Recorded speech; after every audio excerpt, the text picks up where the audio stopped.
Hello.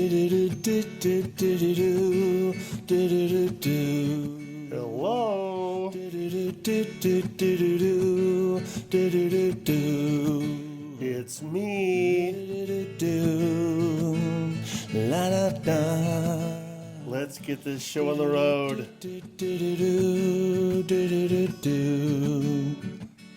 Just when I have all the answers, all the questions change. Yeah, that's right. I'm listening to myself, listening to myself singing, listening to myself talking now. Turn off that music. I just wanted to capture. I wasn't even going to do this in like regular. What the fuck is regular anyway? Hey, there, earned my explicit tag in the first 52 seconds. I started doing the music thing at the beginning just on a whim. I really just wanted to capture something. I'm going to capture a feeling. Can I really capture a feeling? Can I capture a feeling? You know how hard it is for us to convey to each other how we feel about things? I mean, we do our best, right? But here, I'm getting sidetracked. Here's what I want to capture, because this is a unique moment in time right now. I had an audition today, and I've been doing this for 10 years. I've been auditioning. I started in 2006 was my first audition. Actually, years ago, I had tried it, like before I even started doing stand-up back in the 80s. But I won't really count that. I really started, I got an agent, and I started taking acting classes and going out on auditions as an actor in 2006, January to be exact. So it's been 10 years. And I've had a number of gigs off and on since then. I had the most significant one, I guess, if you're going to judge things by how many people saw it, was a national commercial that I did for Avis.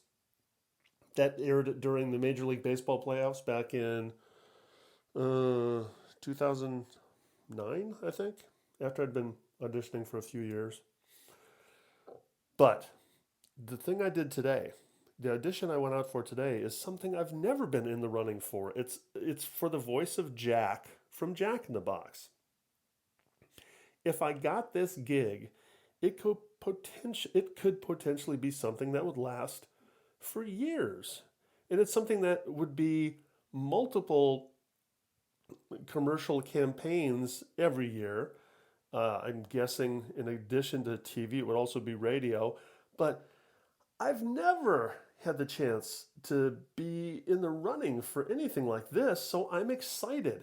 But here's the part that was tempering my excitement up until about, I'm looking at my watch, maybe, and I'm actually wearing a watch.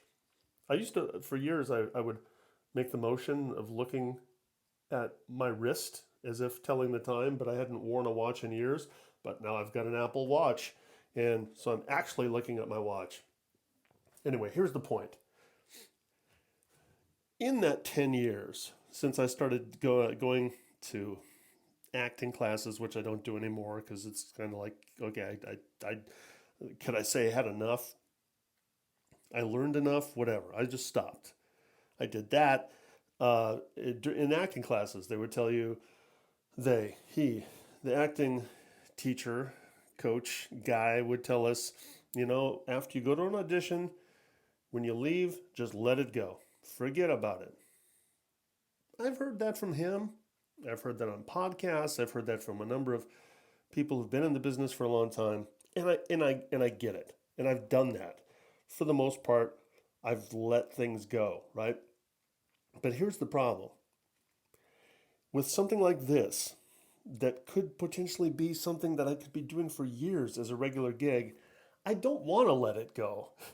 I'm excited and I want to feel that, and I am feeling that. And I was feeling like I was putting a cap on that because I am a professional. And if you're a professional and you're doing this for a living, or even as a hobby or a side job, or in a, what is it, instead of a vocation, an avocation, you just let it go, right? You go to the audition, that's all you can do, you let it go. Now, logically, I get that. I've done all that I can do. My role in this now, my part in this decision-making process is done. I mean, I'm not the one who's going to decide. I put my best foot forward today. It was fun. I did an audition. They had me do several takes, which is always a good sign because they want to see if you can take direction. And I feel like I did something different every time she asked me to do something different. She's asked me to do specific things, and I feel like I did that. And it felt good. And here's another thing. Here's why this would be a really cool story. I don't know if I can make it a cool story now. Let me try. It would be a cool story if I got this because I've been told, I was told once actually. I can count on one finger that somebody somewhere, I don't remember specifically where it was, but just out in public, some stranger said, "Hey, are you the guy? Are you the voice of Jack from Jack in the Box?" And, and they're just stuck in my head because I'd never heard that. I've heard the guy, the voice of Jack, the big, the big headed guy, just the voice of that voice, uh, of the big white headed guy in Jack in the Box commercials. Been playing for years, right? Well, I'd never heard it myself. I didn't think I sounded like this guy, but that stuck in my head that this stranger had asked me, "Do you sound, are you that guy?" So what I'm wondering, I'm thanking that stranger because when I saw this casting call go out on one of the casting websites, I can say it what the website is. It's called Actors Access. It's one of the couple of legitimate casting websites. That's actorsaccess.com. Anyway, I saw the notice for Jack, the voice of Jack. Now, I'm not sure I would have even submitted to that, except that from years ago, some stranger planting this seed in my head that I sounded like that guy, right? So now, there was the one time that somebody told me that I sounded like him.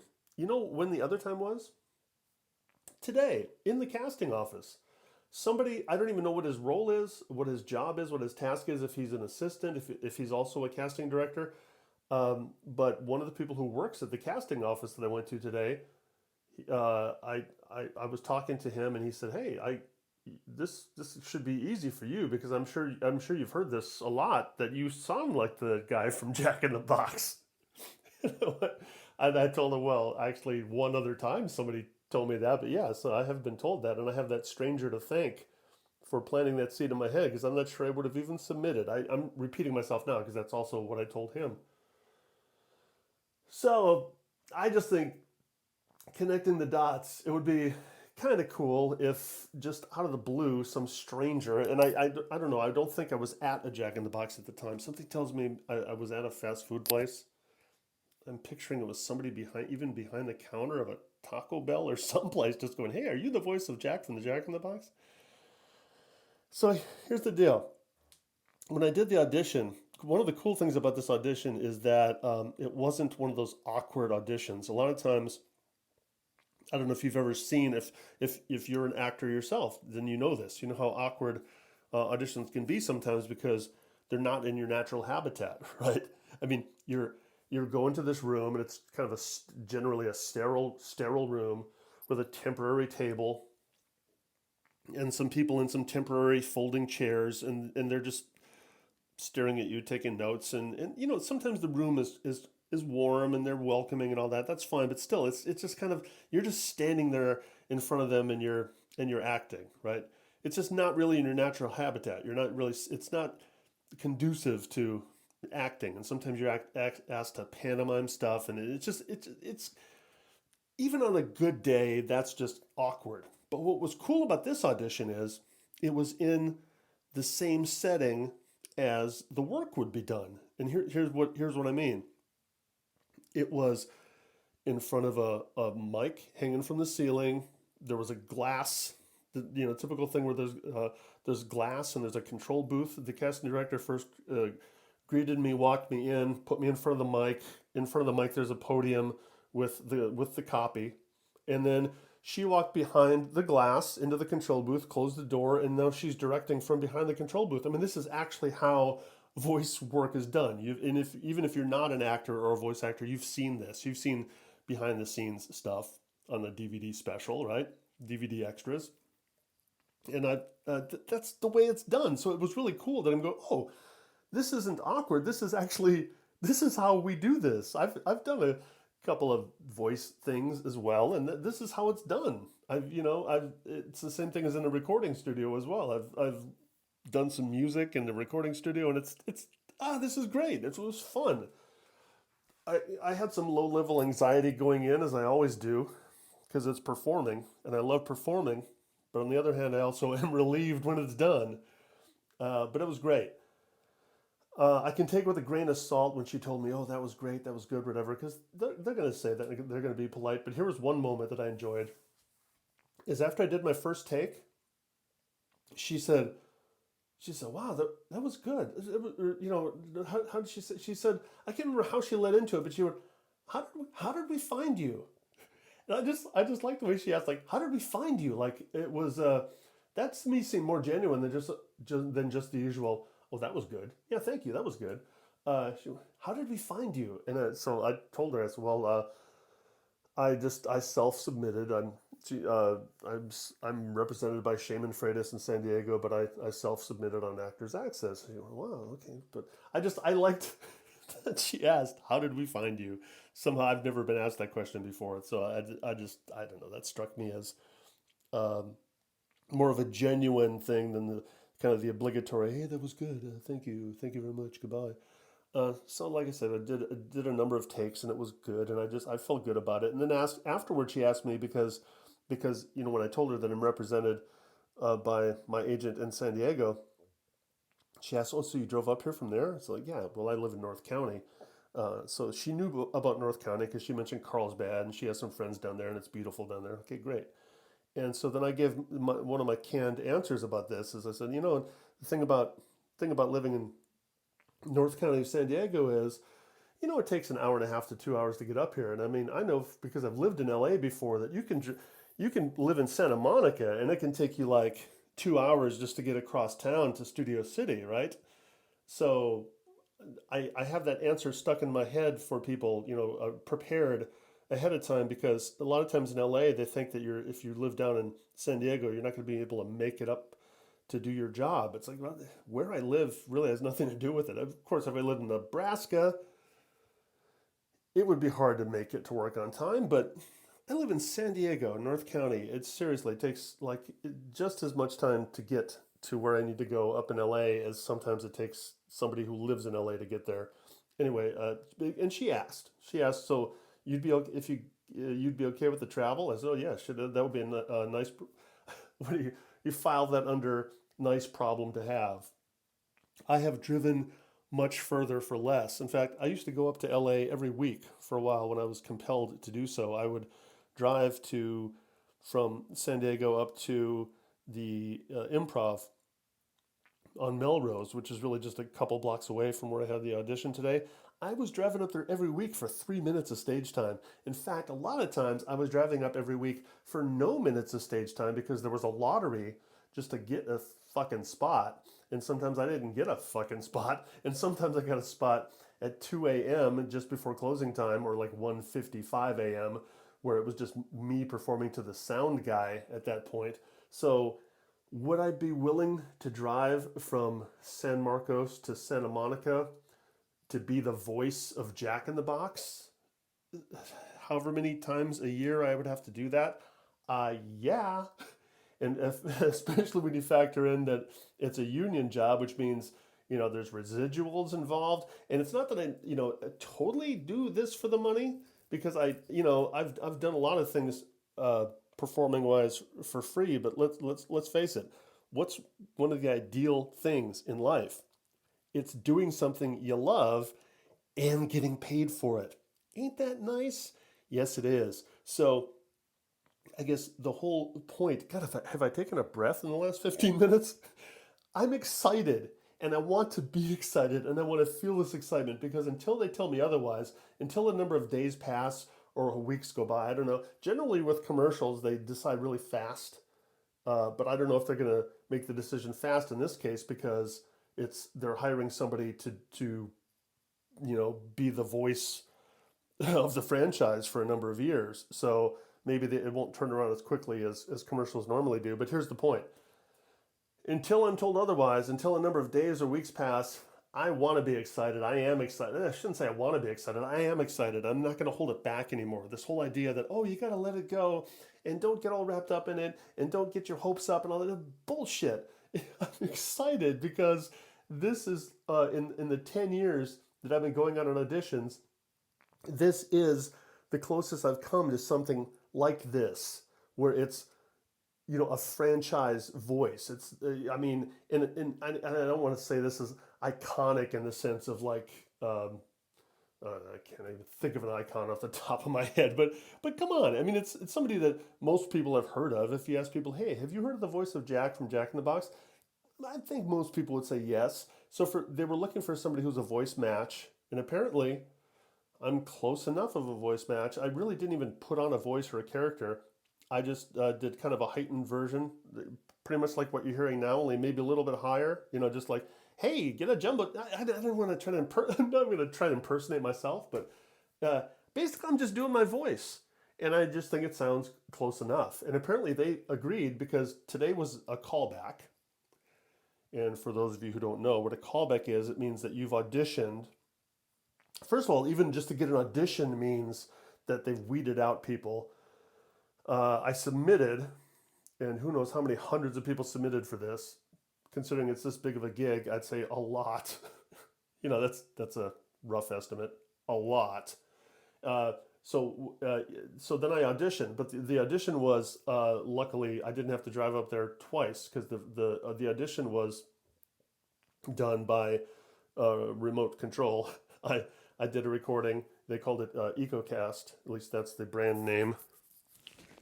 Oh, sorry for the scratchy sound against my beard. I'm using my earbud microphone, and I know it scrapes against my beard sometimes, but here is, where was I on this? EcoCast. Yeah, so the point is, today was a callback. First of all, I got the audition, which was a big enough deal because they don't, when you submit, you have to submit to a lot of stuff to even get one audition. So I submitted.